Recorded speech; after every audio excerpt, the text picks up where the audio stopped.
Hello, everyone. Welcome to the channel for everything Arsenal and everything football. Thanks for being here. I hope you're all doing well, and welcome to the match build-up and opposition preview for Arsenal's first leg trip to Rome to face Benfica in the round of 32 first leg. It's going to be a really good game, believe me, and I have a special Benfica fan with me, Luis. Oye, amigo. How are we doing? Long time, man. I'm good. Let me see. Let me see if I got my Portuguese right. Você é bom? Was that say again? Você é bom? Você é bom? Was that? Yeah. I don't know that. I guess I don't know any Portuguese. I guess Você I é don't know bom? any Portuguese. No, you Yeah, might be saying it with the wrong. Yeah. Obviously, I'm obviously saying it wrong. I'm obviously saying it wrong. But basically, how are you doing? I'm good. Excited. I'm looking forward to the game now more than I was before. For sure.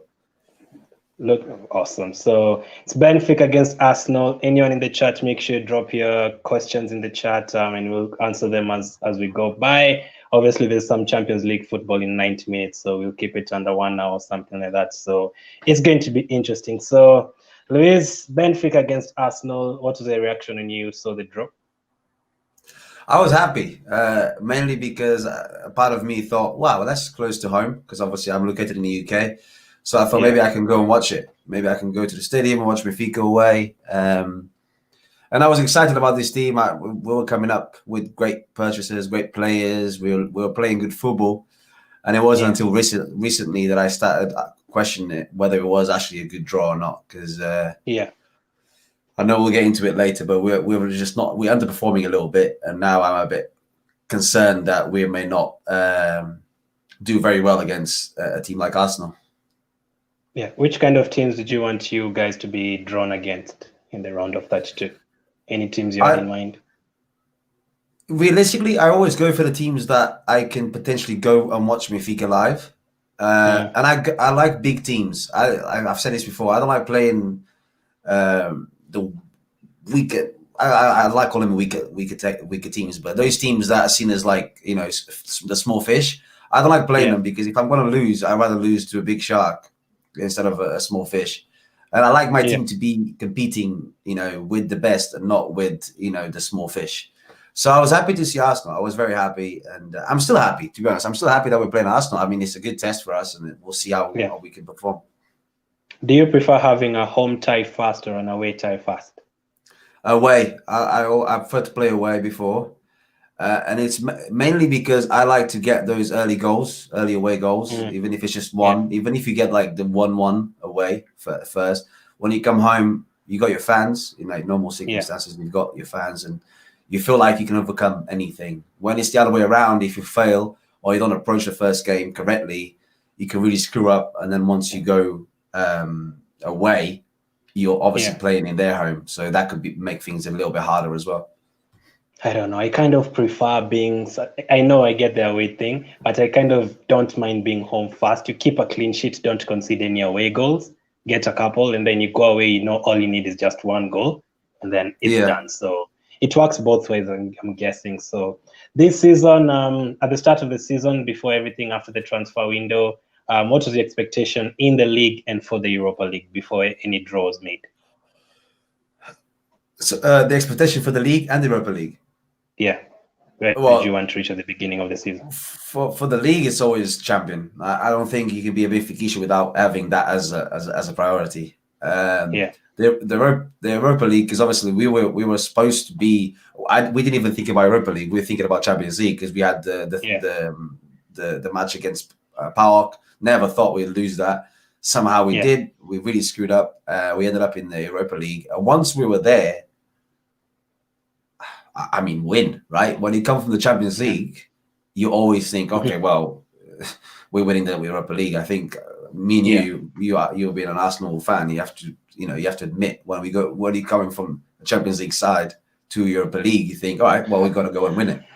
When you're coming from Champions League, I've not had that in 5 years. I don't know. Yeah.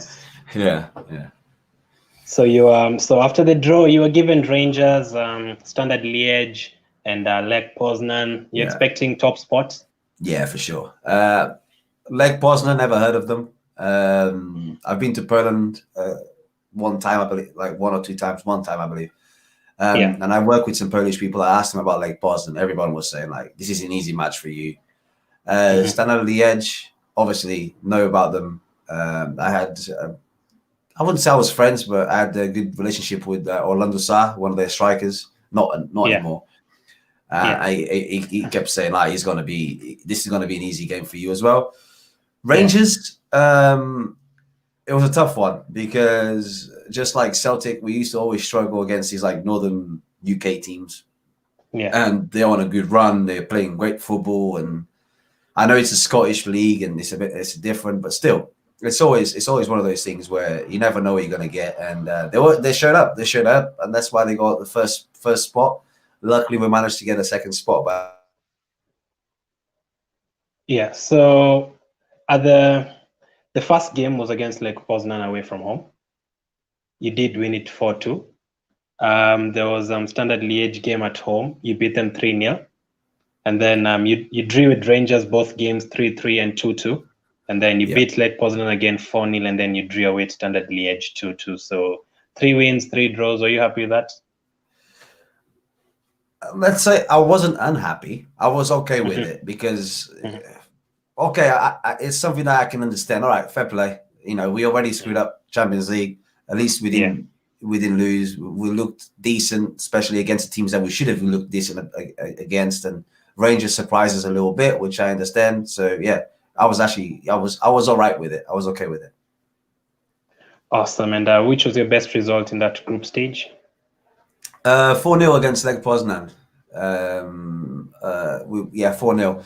It's a close call with 4-2 because I felt like we played better when we won, like when we beat them 4-2 away with Darwin Núñez getting a hat trick. But obviously, clean sheet always matters a lot, and the 4-0 at home against Lech Poznan just filled us with confidence that we could do something in Europa League. Yeah. Awesome. Let's get into your league results. I know you played Estoril in the Cup a few days ago, but you're going to talk about the league.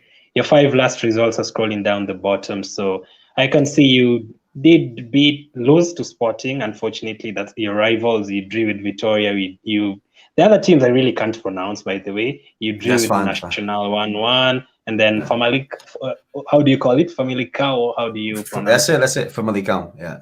Okay, 2-0. And then the last one that you played in the league, 1-1 draw, how do you pronounce it? Moreirense, yeah. Exactly. So really not a good run. Not a good run. What did you make of those games? Like you said, not a good run. I think one of the biggest issues is that we haven't found that 11 yet, and it's really late already in the league. But we haven't.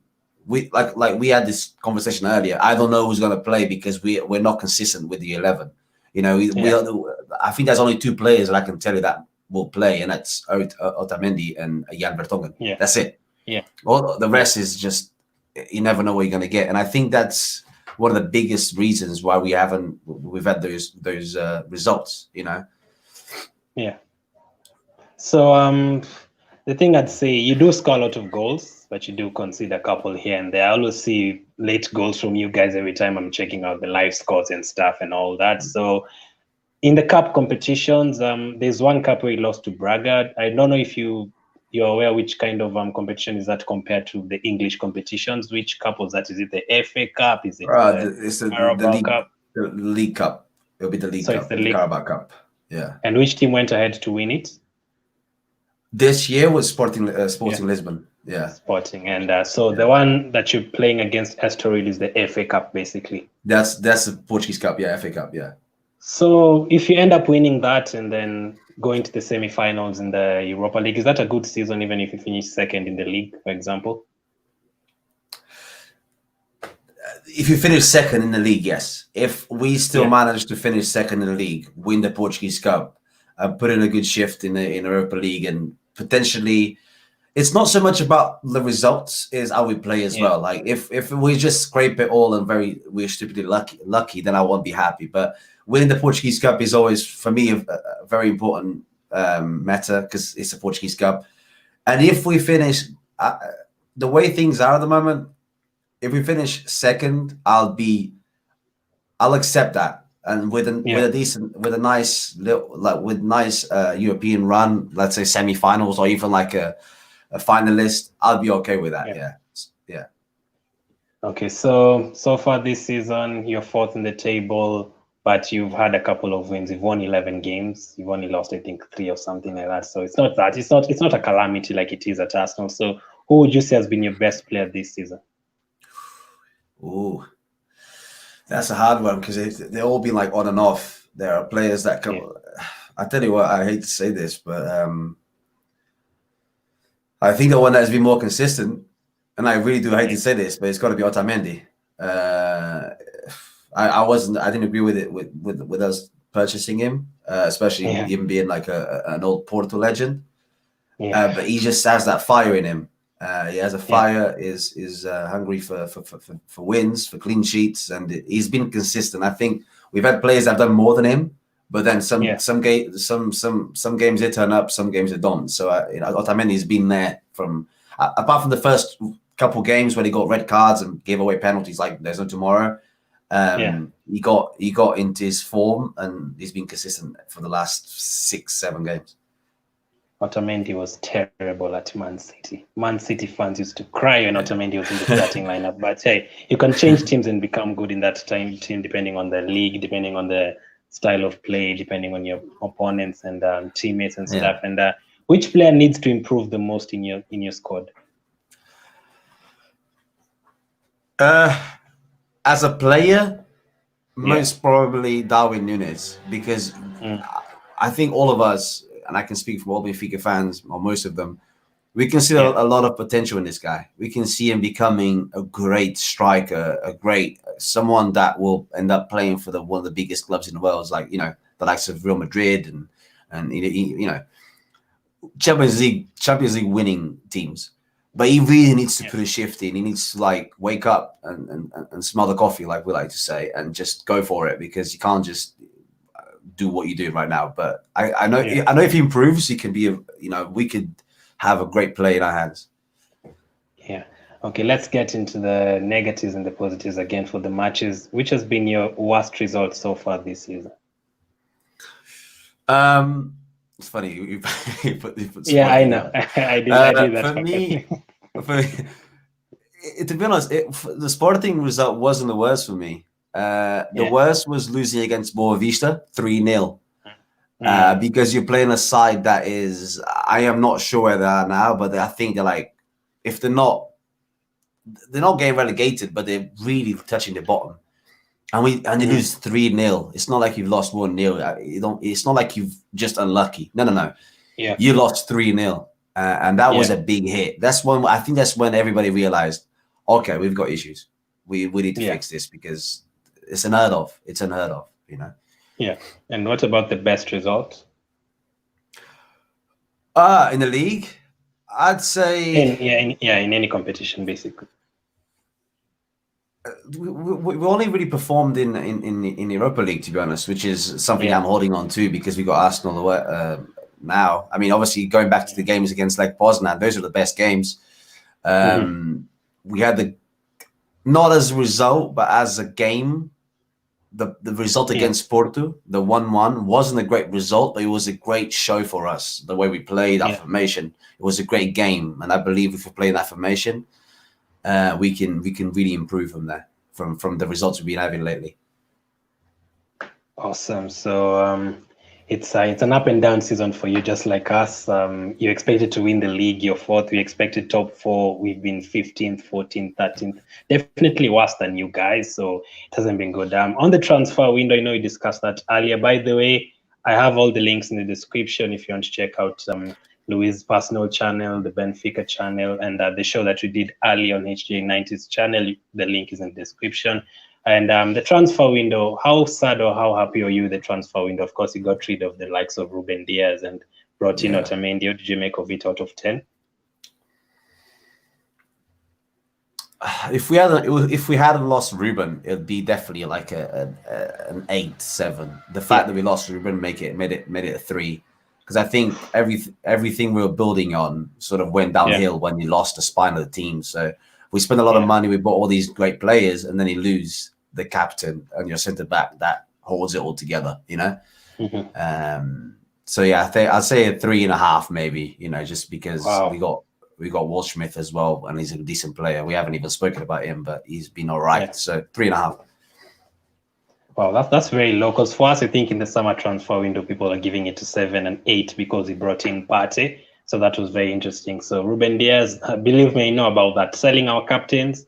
I think Vermaelen left and used the captain. Koscielny left and used the captain. Van Persie, Fabregas, all of them left in their captains. So I do understand players who are leaving while captains. So let's take a couple of questions. Mr. BK asks, how do you guys play basically? Can someone give me a comparison of their skill level to a Premier League or Championship team? Championship? That's hard. Like, how do we play? We don't know at the moment. We don't know. I like to think that we always like to keep the ball.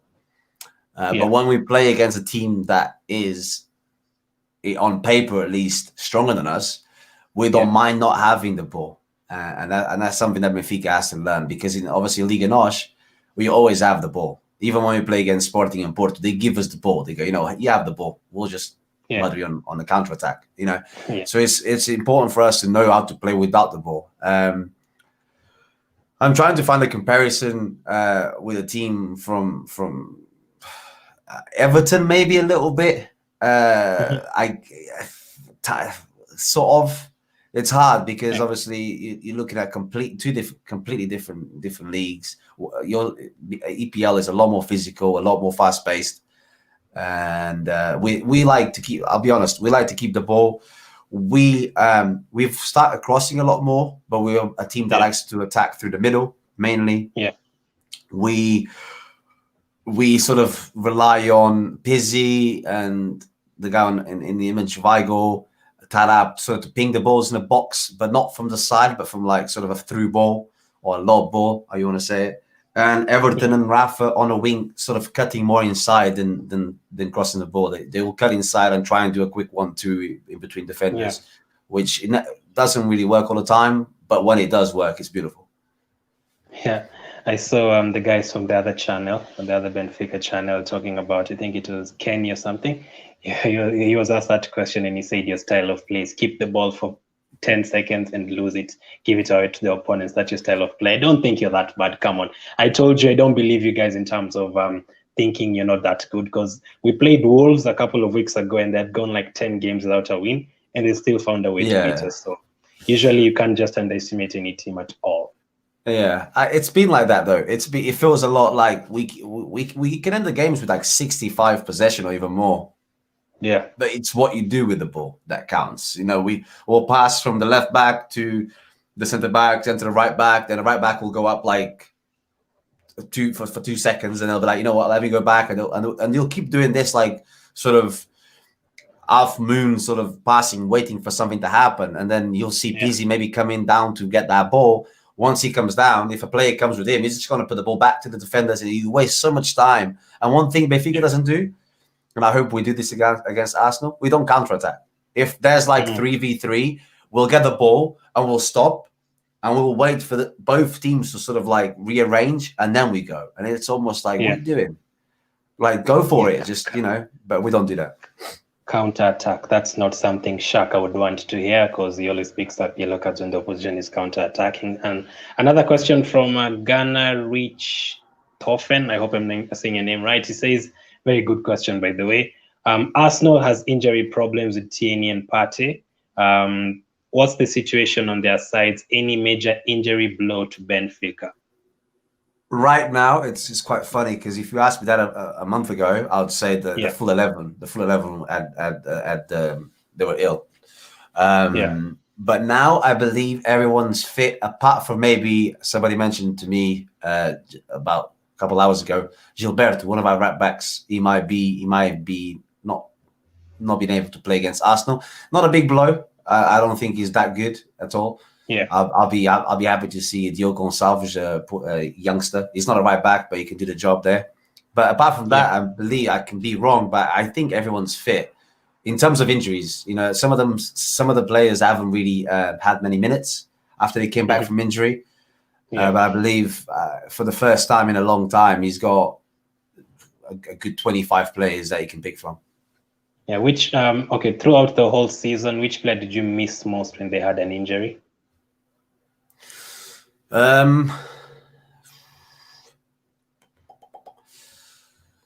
It's weird. We missed. Yeah. I tell you what. We missed him, and we're still missing him. Pizzi, and it's because he was getting into shape, and then he had the pandemic. He was out for like 3 weeks or so, and he's been back now. But it almost feels like he's not back. He's back, but something ain't there yet. And I think he might still be recovering from it. I don't know how his lungs are and everything else, but we missed him and we're still missing because Pizzi on a good day he can be dangerous, but he needs to be on a good day. Awesome. Another one says anyone who would put the questions in the community tab. That's what I'm answering right now. Okay. The next one is Benfica is on a bad run, 3 draws and 1 loss in their last 5 games. I don't know if he's right.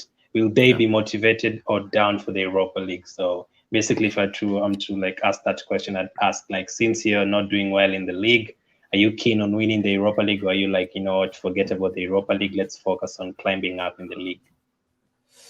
I honestly, I always say this, especially with Liga NOS, I think it's very easy to motivate the players when it comes to Europe because that's as good as you're going to get for you. If you don't play in Europe, then you're stuck playing you're stuck playing 3 or 2, let's say 3 good games. You have Porto, Sporting, and Braga. That's it. The rest are going to be boring games. So if you want to carry on having these sort of games and having this sort of show in your house and, for the club, you need to turn up and play these games. So if I was a coach, these are the sort of games where you just go into the locker room and say, well, what do I say? This is Europa League. I don't think I need to motivate you for this. This is where the big clubs are. Obviously not Champions League, but it's as big as it's going to get this season. So if you want to carry on and play these games and maybe have a good run and be talked about all over the world, put in a good performance. Otherwise, it's back to playing Boavista and Famalicão and all that. So, okay, there are 2 people I wanted to ask you from Benfica. One of them is Taarabt. Now, this guy, he used to be very good at QPR. I think he also played for Tottenham. And I think he definitely scored a win against us at QPR. I hope I'm not dreaming. I think he did score against us like at Loftus Road, 1-0 victory. I've heard a couple of Benfica's fans talking about him, and they've been like, he's good, he's not good, he's the most frustrating player. What's up with him? When did he even join Benfica? Frustrating is the right word. He joined Benfica, I don't know, like quite a while back. See, I'm not entirely sure what year it was, but it's been like, 4 years now? Something like this? Oh, wow. 5? Yeah, so he joined Benfica, and then he didn't care. He was the first one to say he didn't care. He wanted the money. He was enjoying Lisbon a bit too much, going out and partying every day, every night. He got dropped to the B team, and then he was when Rui Vitória, one of our managers, left. We got Lage in, which was a B team coach. So when he joined the senior squad, he brought Taarabt with him, and everyone was like, "What is this guy doing?" He just wants a new contract because that's when his contract was running out. And everyone thought the guy just wanted to play for a few games to get a new contract. He gets a new contract and he starts playing great football. Like, you saw like little flashbacks of his dribbling, flashbacks of this, flashbacks of that, and it was fun. Now, he's all right. I think my only issue with Taarabt is that sometimes, and I think that comes from the coach side of things, the manager may tell him, look, you got to be careful, you got to defend a little bit. And Taarabt he's not cut up for defending. You give him the ball and you ask him to create, and he will create. But when you ask him to, center midfielder, but you might have to come back. He doesn't like that. Funnily enough, though, for the last 2 games, he has been the man of the match. Not necessarily like official, but like for us, for the Benfica, he has been the one that showed up. So hopefully, again, I'll sit here. I haven't got a clue what formation or what 11 are playing on Thursday. But if he does play, I want to see him play because this is it. This is where that's what you showcase your skills, right? You want to show the world that you still got it. So go ahead. Yeah. Why am I not surprised that he was the man of the match the last 2 games before he plays Arsenal? I'm not surprised. He used to be a striker at QPR. Yeah. And he plays central midfield for you guys. How was the transition for him? Was it in the club or before he joined? Yeah, it's more of like that centre forward sort of role, right? He plays behind the striker, and he's playing like a sort of like a central attacking midfielder, but with some centre midfielder roles, sort of thing. Yeah. And he's been okay. It's just that like it depends who you partner him with. You've got Weigl, which is the German centre defensive midfielder that used to play for Dortmund. Mhm. We spent 20 million on him. When he plays with Weigl, it seems that he trusts Weigl a lot more than Gabriel, this other Brazilian guy, right? And it seems to be working right now. But sometimes we've had games where it just doesn't. It's like they unclick. It's like something goes wrong, and it's like almost they forget about each other. And that's my only worry. If that happens against Arsenal. But no, he's great. I mean, I love. He's nutmeg like everyone in the league in Oz already. Like it's again, we were talking about this. I like football. I love football. I love the flair. I love everything about it. And sometimes you don't win, but there's this little sparkle of football from Taarabt, and you go, "Oh no, that was great, man! Like the game was rubbish, but look that little bit there, man, that was great." You know, the little nutmeg. The only issue with Taarabt that he plays a lot with his arms. You'll see if he plays. And he gives away so many fouls because they know the Portuguese league. They know, so they'll just go against that app, and then as soon as they feel like a little brush, they're like and it's like, come on, man. But you're lucky you're not playing United. If you're playing Man United, that would have been a red card for him. Fernandes in the middle against him, you would have milked it. The next one is your manager, Jesus. What have you made of him? I actually did some research on him, and I realized I remembered that he was actually Sporting's coach. I did see him somewhere else.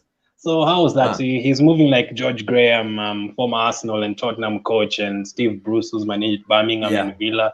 How did you feel about him joining, having managed your biggest rivals? He manages first. So he managed Benfica, then he left, went to Sporting, and then he left Sporting, went to Brazil, and then he came back to Benfica. So the fact that he was with us before wasn't as bad. It almost felt like, and because he didn't win anything with Sporting, I wasn't really bothered. And I'm not bothered. The only thing he really did was win 3-0 at Benfica Stadium with Sporting. I was there that day. We won. No. But the thing is, Benfica won the league that day because that day we sort of like the fans sort of like all sang together for the 45 minutes of the second half. I had a friend with me, Indian guy with me.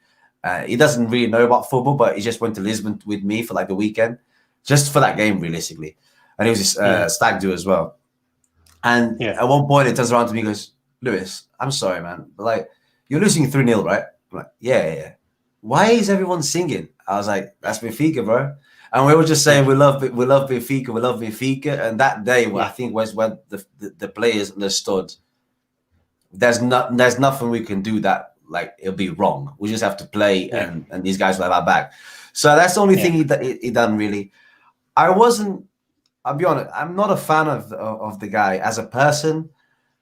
As a coach, I've seen him do great things. He likes an attacking team, but lately he hasn't been the coach or the guy I knew. You know, the guy that I saw at Flamengo, the guy that I saw at Benfica. I never really followed him when he was at Sporting. I don't know what happened. I don't know if it's. You keep saying that the pandemic really screwed up things, and I get it. It's got a big point. I mean, we had at one point we had all of our players infected, and the managers, the assistant coaches, the goalkeeper, everyone. There was like 20-something people that were infected.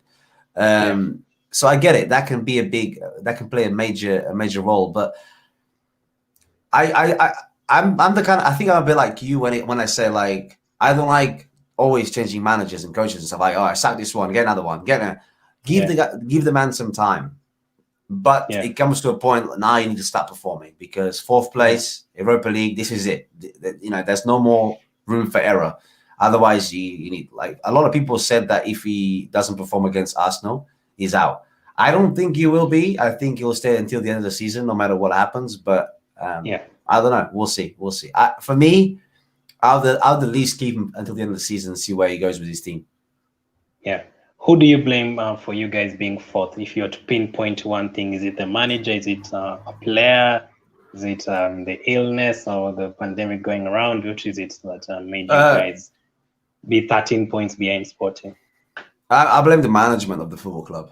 Mm. I wouldn't say the coach. I wouldn't say the players. I think the club has not approach, but like evolved so much into business that even the players think or believe that they're just little minions that being, like played around with. We had the elections.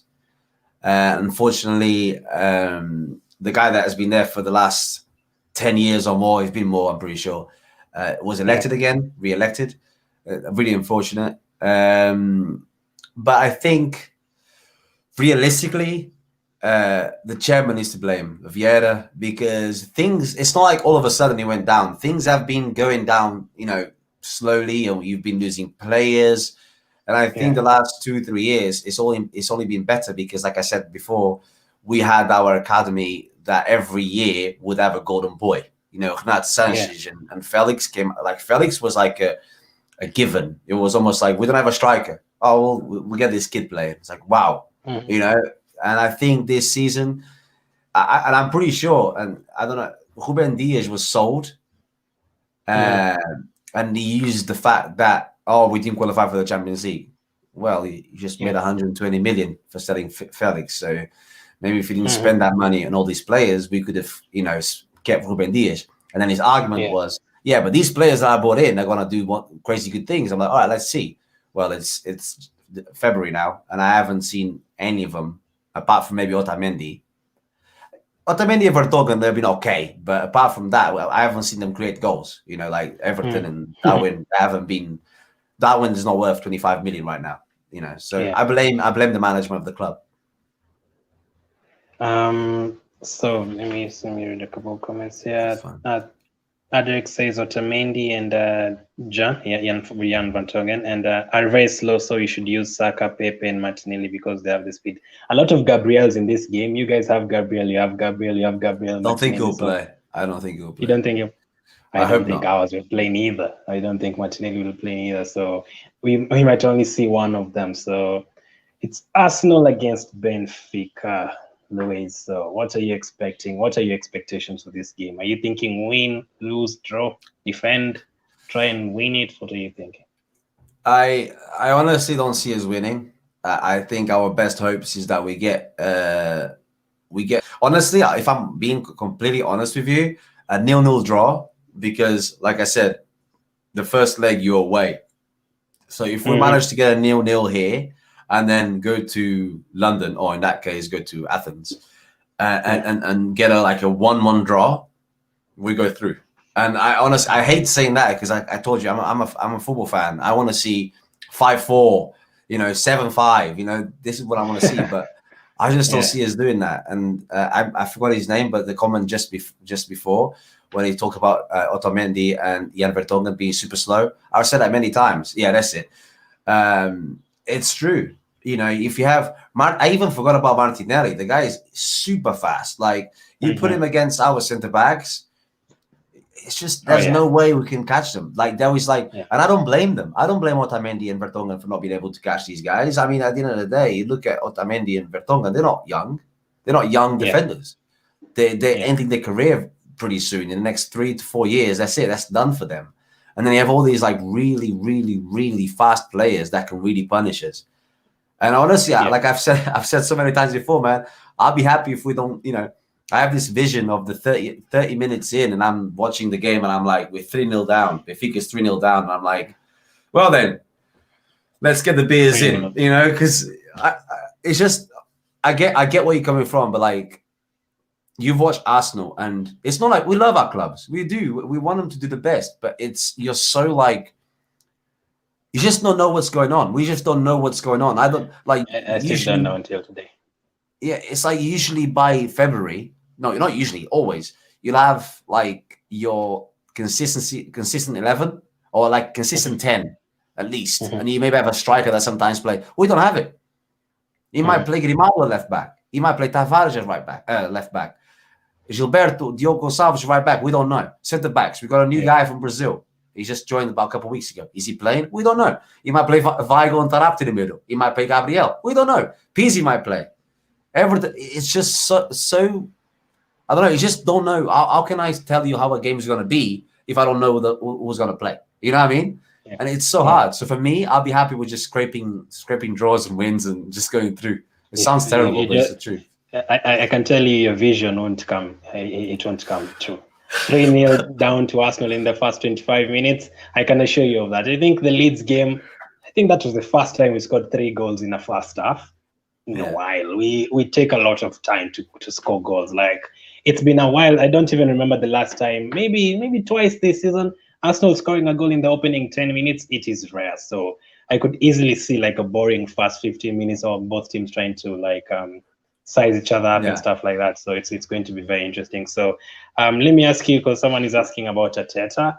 Obviously, you know about it and stuff. So Jesse asks Arteta at Arsenal. So I'll ask you, if you are like an Arsenal fan, if you are the Arsenal board, let me tell you something for sure. At least 98%, including me, we did not want Arteta to become Arsenal manager. After Emery left, I wanted Allegri. Some people wanted Ancelotti. Some people wanted Mourinho. So we ended up bringing Arteta. Yes, he did win the FA Cup. Played really well. We beat Liverpool, City, Chelsea in the space of like 1 month or something. But we started the season very poorly. Okay, the first 3 games are good. I think we won 3 of the first 4 games. We were first on the table for like a week or something, but we dropped off massively. So we lost all like 5 home games in a row, something like that. So if you are the Arsenal board, what should you do? Would you like be like, I'm giving him time, or no, let's sack him. Let's admit our mistake and let's go get someone experienced. I'm like I mentioned before with Benfica, same thing goes for Arsenal. I know that you guys, most of you, are a bit fed up with Arteta's decision, especially after him giving the captaincy to Bellerin. I work. Yeah, that guy on screen. That's why we are fed up. That is why we are fed up. William. That is why. You know what's funny? I have always all my life, I have always rated William. You know, from FIFA to real football, always rated that guy, and I have no idea why he's not performing. And honestly, you put him against Benfica, he'll perform. I'm not, but it's just one of those things. Like when he was at Chelsea, he wasn't playing and stuff. And I really do think he said something about if he knew that Thiago Silva was joining Chelsea, you would have stayed. You don't say that. You don't say that. Like, I'm sorry, you're a professional. You shouldn't be saying that. I'd give, going back to the question, where I'd give some time, and only because, like, when I say time, I'll give it to the end of the season. I get it. It's 10th place, right? It's really down there. It's really like, you have to have one of the bigger iPhones to be able to look at Arsenal. And that's not a dig, that's a joke, but I just think like you're gonna fire him now, and then the coach that will come in realistically will only have his ways at the beginning of next season, because and I think run it. It's not like you're gonna get relegated. It's not gonna be that bad. So just we'll see at the end of the season, see what he did. And then obviously maybe start talking to some. Like I spoke to. I'm actually going to be on one of his pods on Thursday after the game. He was talking about he wanted Simone from Athletic Madrid at Arsenal. He was like, this is his dream coach. So I can see a lot of people are already like sort of. For some people, Arteta's not there anymore. He's gone. I'm already bringing other people in. So I think sometimes that could like transpire into the coach and the team, and they may feel a little bit like less confident. So I think support him, or try at least to support him until the end of the season. And then if it doesn't work and you're still finishing like 10th and 9th and you don't carry on in the Europa League and the matches have been atrocious, then hey, Arteta, thank you very much. Bye-bye. That's it. Yeah. If we get eliminated against Benfica, believe me, it's going to be poisonous in the club. I don't think we can handle it. Like first round again, we went out to Olympiacos last season, and then we go out again this time round, and the league is basically, everyone says it's finished, but I don't think it's finished for us yet. 15 games to go or something, but it's harder. So I actually think it's easier to finish in the top 6 in the Premier League than to win the Europa League even now. Like, you have to be really good for 11 games to win it. You really have to be very good in 11 games. Defend well, attack well, take all your chances. So it's going to be very interesting. So which Arsenal player are you most worried about? Against Benfica? Yeah. Aubameyang. Aubameyang, 100%. Yeah, I mean, there are. I don't know exactly who's going to play. Like Aubameyang, if he plays, if you guys play Lacazette up front, he can hold the ball very well, and it can be what's he called? Good in between two defenders, like with the crosses and everything like that. So I just say Aubameyang because we're going back to the pace, and we don't have any of that. And Aubameyang could probably give some of his space to Otamendi and Vertonghen and still be faster. So yeah, Aubameyang. Aubameyang. So if you really prefer us to have Lacazette ahead of Aubameyang, right? In a way, yes.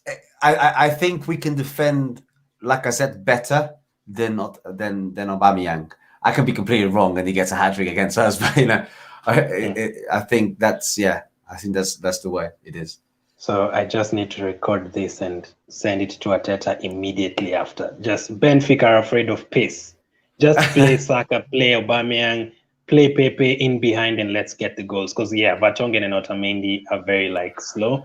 Otamendi, I'm gonna say it again. Otamendi, City fans used to hate Otamendi every time he played, and Arsenal fans we hate Vertonghen for obvious reasons. Played for Tottenham, so I know he'll be very turned up for this game. I'm sure he's gonna turn up for this game, so it's going to be interesting. So 3 players. Go ahead. Let me tell you something. If I see Gilberto instead right back instead of Diogo Gonçalves and Grimaldo's good, but he won't be able to stop the pace. Realistically, and people are going to hate me. Benfica is watching me today, they're going to hate me. But I realistically want to see Nuno Tavares instead of Grimaldo, or Grimaldo playing up front. And the reason is, I don't know if you ever seen Nuno Tavares play. He's the same sort of pace as Nelson Semedo. Yeah. So he can he would be able to keep up, and he's physical. So he'd be the right choice for this game, because as soon as I see Aubameyang, Saka, Pepe, however you want to call him, and Martinelli I cannot imagine any of these guys running against Gilberto. It's like one is on a bike, the other one is on a skateboard. There's no comparison. So we'll see. I have a feeling that I'm gonna look at the lineup and go, oh no. I'm telling you, it's very interesting to hear opposition fans, because I'm telling you, all Arsenal fans are scared, but we'll come back to that last. Any players to watch from Benfica that you'd warn Arsenal fans and players about? Maybe 2 players from Benfica that have been very good or have a lot of capabilities. I hate this because I know he's not going to do anything, and I'm going to shoot myself. But Darwin Núñez, I think he could be. I don't know. I have the feeling that he's gonna run and show up, because I feel like he sees Benfica as a trampoline, from the B Spanish league to the EPLs and stuff. He's like, this is a trampoline. I'm gonna come on here, I'm gonna jump, and I'm gonna go somewhere higher. So I think you'll see this match with the insanely good opportunity to showcase his skills. His goal scoring skills, and then I think. I don't know. The rest they've just been so on and off. I don't know. You got the likes of Everton and Rafa. Rafa's been playing well. The thing is, he's been playing well. He just can't score. He just keeps missing the target. But he's not been bad. You've got Everton there. You got Darwin. Don't worry about Seth, the guy with his finger up in the air. Don't worry about him. He's all right. You don't have to mark him. Which number does he wear, so that you can write these things down? What number does he wear? Yeah, which jersey number does he wear, so that you can write down? The guy pointing his finger. Oh, Severovic. Is it 14? I don't even know. 14. That's how much I like him. That's how much I like him. Núñez is 9, though, right? Núñez is 9. Yeah, Núñez is 9. Yeah, Núñez obviously Everton is 7. Piz is 21. Rafa's 27. Oh yeah, 14. Yeah, his number's 14. I knew. It was the back of my head. Yeah. So those are the players. We are going to watch out for the number 9. We're definitely going to watch out for the number 9. Let me tell you, everyone who's watching again, Benfica, Arsenal, both struggling in their leagues. Benfica expected to win the title, we expected top 4. None of that has happened. Both teams being sponsored by the same company, Emirates. Clearly, we need to change that. It's not they've not been helping any of us, and they've not been helping not PSG, but PSG also. Where it's AC Milan. AC Milan have been doing terribly. They have Madrid as Vertonghen, a well. former Madrid. Madrid as well. Yeah. Vertonghen, former Tottenham player. Arsenal don't like him. David Luiz, former Benfica player, going back to his home. And then there's also another similarity. Sporting, your rivals are above you. Tottenham, our rivals are above us, and also, apparently, Benfica don't get penalties and VAR is against you. Oh, believe me, we know everything about that. At Arsenal, we know everything about that. The world is against us when it comes to penalties. Good. Well, I not think they've good. like overturned like how many decisions against us. So, what is up with that in the Portuguese league? Like, do you feel like hard done by the referees every week? Oh, for sure. I'll let you know. I'll let you know. Not, it's not a secret, but it's a subject that I don't like to touch on. Portugal football is run by the media, right? Which is really, really unfortunate. Benfica is probably the one that tries to get away from it the most by having its own like channel and stuff. But I mean, there's a thing in Portugal, and I hate this, but it's like, let's say we're watching a game. Once the game finishes, they'll analyze the game with an old ref and all these like different cameras. And they'll tell you if this was a penalty. It doesn't really matter because it's not going to change nothing now. But they will analyze every play. It's now been 19 games, if I'm not mistaken, or 18 games, 19, 18. We haven't had a single penalty. And apparently we've had 7. We should have had 7. This is according to the media. Right. This is according to, so I don't like to go too much into this. According to me, yes. We had last game, for example, we had a penalty that was given, and then it went to VAR, and they took it away. I was like, okay. And then afterwards, I guess, and then another one, Jan Vertonghen, your favorite guy, he's in a box. He literally gets elbowed in the face. He goes down. You see Jan Vertonghen get up and leave. He wasn't even moaning. Arsenal again. And no one. No VAR. No VAR. No one even looked at it, right? And then I was like, how is it not a foul? 5 minutes later, or not even 5 minutes later, the exact same thing happened. It wasn't in our box. Luckily, it was like it was a freak, and it was a free kick straight away. He's like, free kick, and the ref, Pizzi, was it Pizzi? No, Otamendi. I don't know. Somebody ran to the ref, and literally, you could see him afterwards. Are you blind? And I'm like, what happened? Like, and I don't like talking about like, Portland Sporting paying the refs. Like, it is what it is, man. Referees, for me, it's not that they're like match fixing. For me, it's their quality. They just don't know more. They're just weak and poor referees, in my opinion, But I heard you guys are pretty much the same. Oh, we are worse. I think in the whole of Europe and the world, we are number 1, maybe Benfica number 2. Like, I don't know if I can find some of the overlays, but hey, as you said about Vertonghen being hit in the face and you don't get a penalty, I remember straight away Tierney being hit in the face by Mane and not getting a red card. There's been so many, I can count for you like 30, like in 1 minute. That's how bad the refereeing is. But you guys do have a couple of referees in the big competitions like Champions League, World Cup. So do you have any referees? Sorry. Did you?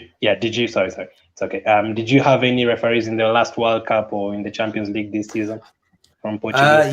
We tend to have one. The thing is, we used to have a lot more. We used to. I think at one point we had, and this is going back like 4 years. We used to. We had the best manager in the world, which is Mourinho. We had the best player in the world, the best football agent in the world, and the best referee. At one point, I was like, "Look at us," Yeah. But now I think we have one referee in the Champions League, or at least we did last year. I don't know what's going to be like this year.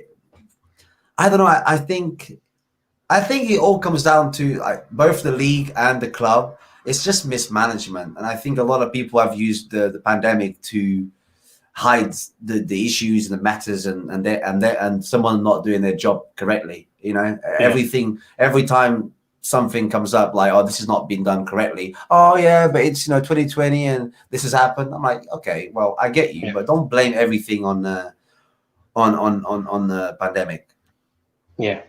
Awesome. So give me a starting lineup. What your starting lineup would be, not the one the manager is gonna go for, the one you want it to be, and your prediction for the game. All right, I'll play. I can't believe I'm saying this. I'll play in a 3-5-2. I'll have Odie in goal. Odie says in goal. I'll have Jan Otamendi and Lucas Verissimo, which is like it's a new centre back from Brazil. I will then have Tavares. I'll have Grimaldo. Grimaldo on the wing, left wing back. And then I would have on the other side, I'd have Diogo Gonçalves as a right wing back. The three midfielders, I'll have Taarabt, Pizzi, and Weigl. Weigl is sort of like a defensive midfielder. Taarabt is obviously Taarabt, and Pizzi is more like a creative midfielder. Yeah. And then up front, I would have. I'll start with I'll start with Darwin and Everton up top, just because they can give the flair. So your number 14 won't play. So it's Seferovic or something that you won't play for you. No, I don't want to. Why would I? No, he won't play. Yeah, he won't play. But I mean, I look at you guys. You guys have had so many good players. Like Raul Jimenez was your player. We do know about him because we've literally like ended his season at Arsenal. There was Bernardo Silva. There was Ruben Diaz at Manchester City. They've kept like 11 clean sheets in 12 games because of him and Stones. Yeah. You've had Joao Felix at Atletico Madrid. I won't be surprised if he scores against Chelsea next week in the Champions League. You've had Simao. You've had Eusebio. You've had a lot of very, very good players. Oh man, you haven't even mentioned half. You know, like there's so many more. Like it's Matic, Nemanja Matic, Luis, so Ramirez, right?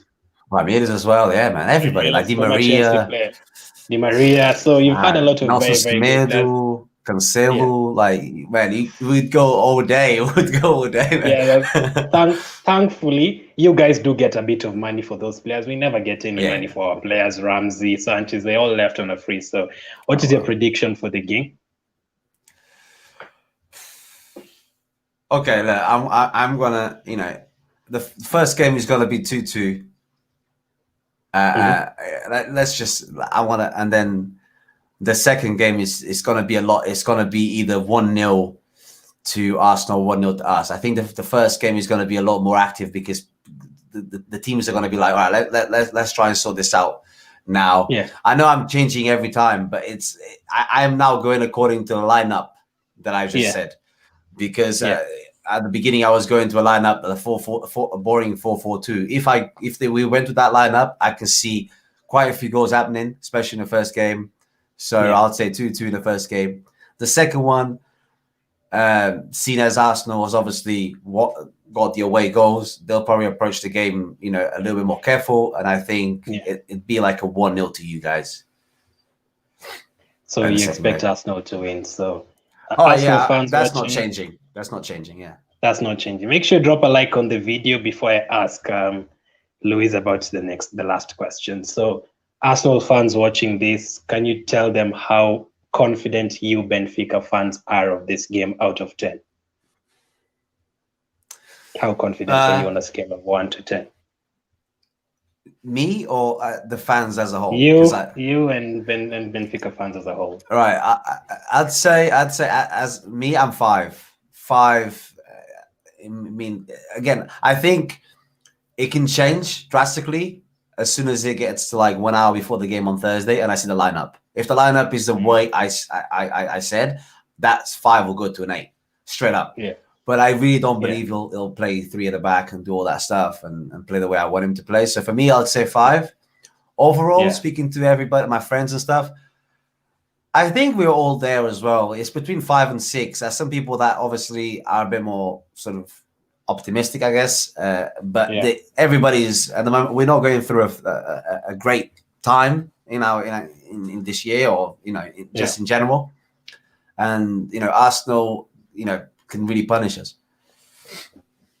Okay, and which team do you expect to win this season's Europa League, or which team do you think will definitely get in the final this season from all the other 30 teams? Wow, that's. Is Inter still there? I don't know. I think they are. I'm not sure. I think they are, right? Am I being stupid by saying Inter? Because I swear that was a conversation I had. I think they could be. I don't think they're in the Champions League. No, I think they were. If Inter's there, I can see them I can see them going all the way. And to be honest, I'm not going to Yeah. just say this because I'm here with you guys, but like, if you guys put in a good shift, I can really see you going all the way. I don't know why. I want to see. I know. There's all this talk about you not performing very well at the moment, and I completely understand where you guys are coming from. But if you guys put in a good shift, I really do believe. I'm not just saying this because I really do believe you can put in you can do it. Oh, you got Man United there as well, and I'm just looking at all the teams now. I don't think Leicester City, Tottenham, all the English teams that's out there. I think Valencia. Yeah. So you got some good play. Inter's not there. I can't see him unless I'm being blind. I can't see Inter. Then they finished fourth in their group. Then. Yeah, I think that's what happened. So yeah, I'll change that to unfortunately probably like Man United because they seem to just perform and they got Cavani up front. They got Fernandes that we know very well that he's performing very well. So they might go all the way, and we'll see, man. Very, very interesting one. I can't wait for the game. Just because I've talked to you like 3 times since yesterday, I'm looking forward to the game very, very much. So my prediction, by the way, is 3-2 in Rome. But it's going to be a hard game, man. It's going to be a hard game. Literally can't predict. As Military Guna said, according to you, both teams are going to lose the game. That's how bad. I saw that. That's what I was reading. As I called it yesterday, the depression derby. The disappointment. Yeah, it is though. It is the DD. Both teams very, both teams are very, very going through tough periods, and we really don't know which one is going to win. Laura says Inter not in the Europa League, and Inter came fourth, so they dropped down. Yeah. Let's hope. Mention for me one player that will definitely score in this first leg. Darwin Núñez.